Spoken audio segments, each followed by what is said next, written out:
ఇవాళ మనం చూస్తున్నాం అంటే ఏదైతే మేనిఫెస్టో అనే ఒక దీన్ని అంటే రెండు పార్టీలు ముఖ్యంగా జగన్మోహన్ రెడ్డి అయితే దీన్ని బైబిల్తో ఖురాన్తో అలాగే భగవద్గీతతో పోల్చి అదే మాకు టాప్ ప్రియారిటీ అనే విధంగా దాన్ని చెప్తూ ఇప్పుడు ఆల్రెడీ 5 సంవత్సరాల్లో 98% నేను ఇప్పటికే దాన్ని అమలు చేశానని చెప్తున్నారు. మరొకసారి అదే విషయాన్ని తీసుకొని ప్రజల ముందుకు వెళ్ళే ప్రయత్నం చేస్తున్నారు.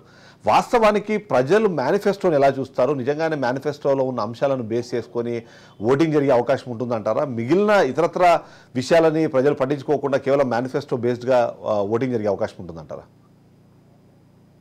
సార్, ముందుగా మీకు అలాగే ప్యానెల్లో ఉన్న పెద్దలకి, మన రాజ్ న్యూస్ వీక్షిస్తున్న వీక్షకులకు అందరూ కూడా శుభ సాయంత్రం, నమస్కారం. ఏదైతే ఈ రోజున జరుగుతున్న మన అసెంబ్లీ కానీ పార్లమెంట్ ఎన్నికల్లో రాష్ట్ర కేంద్ర ప్రభుత్వాలకు సంబంధించిన పార్టీలు ఏదైతే ఉన్నాయో ఆ రెండు కూడా మేనిఫెస్టోలు ప్రకటించడం జరిగింది. ఏదైతే కూటమి ఉందో తెలుగుదేశం సూపర్ 6 అనే 6 గ్యారంటీల పథకాన్ని వాళ్ళు ప్రకటించారు. ఇంకా ఉమ్మడి మేనిఫెస్టో అనేది రావాల్సి ఉంది.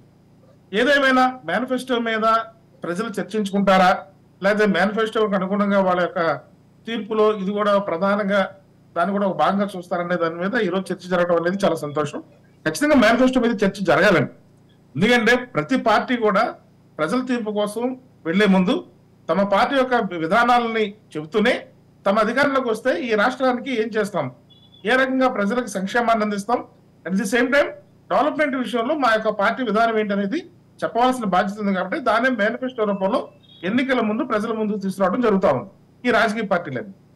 దీనిలో ఏదైతే జగన్మోహన్ రెడ్డి గారు 2019లో ఇచ్చిన మేనిఫెస్టోని ఆధారంగా చేసుకుని నవరత్నాల రూపంలో ఆయన రాష్ట్ర సంక్షేమాన్ని ముందుకు తీసుకెళ్ళడం జరిగింది.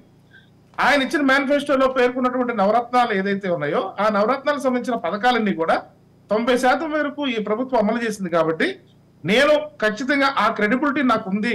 మరొకసారి నేను ఇదే నవరత్నాల పథకాల కొనసాగింపు తీసుకెళ్తూ కొనసాగింపుగా నవరత్నాలు ప్లస్ అనే మేనిఫెస్టోని ఆయన ఇవ్వడం జరిగింది. నేను చేశానన్న నమ్మకం కనుక మీకుంటే ఇదే పథకాల్ని మళ్ళా వచ్చే 5 సంవత్సరాలు కూడా దీన్ని కొనసాగిస్తాను. ఇప్పుడున్న ఆర్థిక బేస్డ్ ఆన్ మేనిఫెస్టోనే ఓటర్లు డెసిషన్కి వచ్చే అవకాశం ఉందంటారా?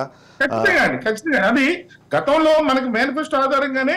ఎందుకంటే మేనిఫెస్టోని భగవద్గీత, ఖచ్చితంగా ఖురాను, బైబిల్ అని ఎందుకు జగన్మోహన్ రెడ్డి పేర్కొంటున్నారంటే ఆయన గతంలో మేనిఫెస్టోల ఆధారంగానే ప్రజలు ఖచ్చితంగా ఆ పార్టీ విధానాల్ని, ఆ పార్టీ ప్రభుత్వ విధానం ఏ రకంగా ఉండబోతుంది అనేది కూడా బేరీ చేసుకుని ఓటర్లు తమ తీర్పు ఇచ్చిన సందర్భాలు ఉన్నాయి. కానీ మేనిఫెస్టోకి అంత ఇంపార్టెన్స్ అనేది ఉంది. ఈ రోజు ఇంకా దాని ప్రాధాన్యత పెరిగింది. ఎందుకంటే మేనిఫెస్టో ఆధారంగానే ఈ రోజు ప్రతి విమర్శలు కూడా మేనిఫెస్టో ఆధారంగానే జరుగుతున్నాయి. ఈ రోజు గతంలో ఏదైతే జగన్మోహన్ రెడ్డి మేనిఫెస్టోలో ఇచ్చిన నవరత్నాల్లో ఇచ్చిన హామీలు అమలు చేయలేదు అని ప్రతిపక్షాలు విమర్శ చేయడానికి కారణం ఏంటి? మద్యపాన నిషేధం కానీ, ఏదైతే తను రాష్ట్రానికి ప్రధానంగా ఆయన ఇచ్చిన ఏదైతే హామీలు ఉన్నాయో అది మేనిఫెస్టోనే ప్రత్యక్ష సాక్షి.